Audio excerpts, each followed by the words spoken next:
And welcome back to The Factor Uncensored. Is sex in your travel itinerary? It's one of the travel goals for a community called the Passport Bros, meaning brothers. It's a traveling community of upwardly mobile black men. Some are accused of going around the world searching for a more traditional and submissive wife. But is it all about sex and just a girlfriend for hire and then return home to humiliate black women in America? That's the controversy that we're dealing with. One of its members, Austin Holman, is apologizing for comments that he made about Brazilian women. Take a listen. What I meant by when I said that Brazilian women are easy, and I shouldn't use the word easy. I know that now. I'm sorry. But what I'm saying is, for a man that's well-mannered, well-dressed, that has put in the effort to raise himself, he will have an easier time in Brazil as opposed to where I was from. That wasn't always the case. Both American and women around the world are speaking out against the Passport Bros, arguing these guys are using their status to take advantage of women and even calling it a form of sex tourism and sex trafficking. Let's talk about it. Communications specialist Priscilla Pack and Rochelle Gemini both are here on The Factor Uncensored. We were supposed to do this last week. We're doing it this week. You have done a lot of research. When you think about and what you've heard about Passport Bros, your opinion on this so-called group? Let me tell you, they weren't even on my radar. You brought it up to me, and then I saw it, and I was just like, oh, that's cute.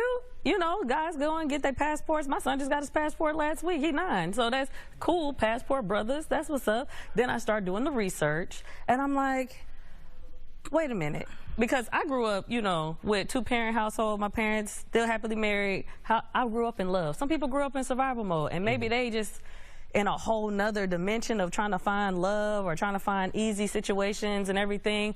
But at the same time, it was like, why do you have to put down the thing that you don't like in front of everybody just to get the thing that you do want? I don't care. But that being black women in America, putting them down for women who may be of color in another country. Right, that want to be a little more also submissive to them. Exactly. But also paid prostitution in many cases. And that's what they're covering up. And you can tell that by the way that, what's his name, Austin, was talking, because I saw the other videos of him going like, hey, you would have sexual intercourse with me tonight, right? And she's saying, yes.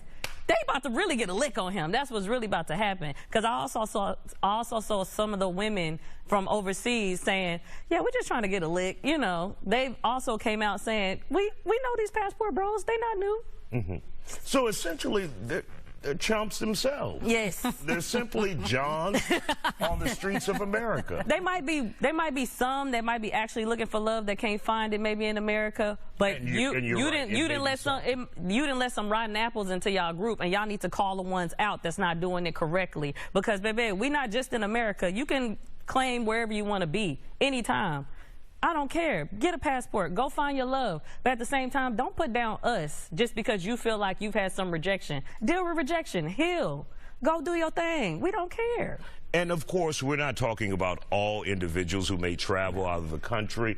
But, Priscilla, for those who may be taking advantage of women out there and then trying to humiliate black women in America, your thoughts about that? I think it's really, really sad. Like, I look at them and I almost want to pity them, but then I don't, because there's a level of ignorance that's deplorable. Go ahead and use that word today. I think that they are taking advantage, at least from what they project themselves to be as a group. They're taking advantage of gender gaps and economic opportunities that are not there in these other countries that are present for us in America, in the States, in Canada, in Scandinavia, all over the world, and not even thinking back to the history of why are women and people made to be so independent in this country today. I think there's so many factors that they shove to the side for their preferences and trying to deem it a movement which is so disappointing to hear.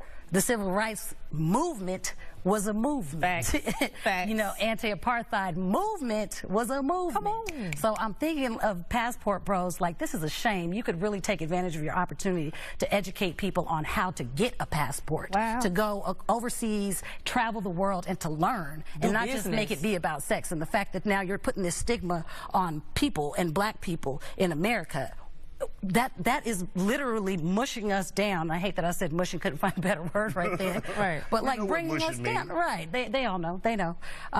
But what does that But do to hear for really our quick perspective? them talk some of them, not all of them, talk so badly about black women in America, saying you guys are too bossy, you're too much, you're not feminine enough for them. I think that sounds a lot to me like insecurities and the inability to seek what you want with what you have, where you are. That's what I really think about that. It almost disgusts me and is borderline gaslighting to sit here and treat American women, American black women, and try to shut us down because we may be educated or have the ability to obtain certain finances and social status that we're not in other countries. And you attract. It's a shame. What you put out there, too. It's a shame. All right. Like, don't put that on us. Yeah, don't put that on us. Thank you, ladies, for joining us here on The Factor Uncensored. Still ahead on the